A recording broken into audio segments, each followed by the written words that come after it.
Darnius Poble Surer és un documental creat amb l'objectiu de recuperar la memòria industrial del poble i ho ha fet a partir de testimonis de persones nascudes abans del 1950 que havien treballat a les fàbriques locals, així com de veïns amb vincles familiars amb aquest passat industrial.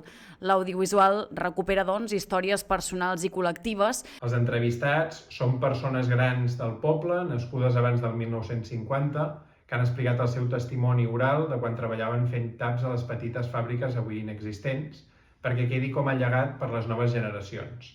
I entre les entrevistes destaca també la de l'expresident de la Generalitat, Jordi Pujol, que és descendent d'industrials surers del poble. El meu avi era fill d'aquí, tenia una fàbrica de taps. El documental ha comptat amb una implicació directa del Museu del Suro de Catalunya, amb seu a Palafrugell.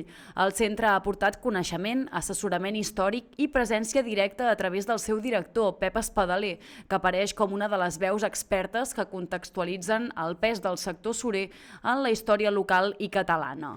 A més d'Espadaler, la directora de la càtedra, Rosa Ros, també intervé al documental per oferir una mirada especialitzada sobre l'evolució del sector. El documental Darnius Poble Surer ha estat possible gràcies a la implicació de l'Ajuntament de Darnius, el Departament de Cultura de la Generalitat de Catalunya, la Diputació de Girona, el Museu del Suro de Catalunya, situat a Palafrugell, i la Càtedra del Suro de la Universitat de Girona.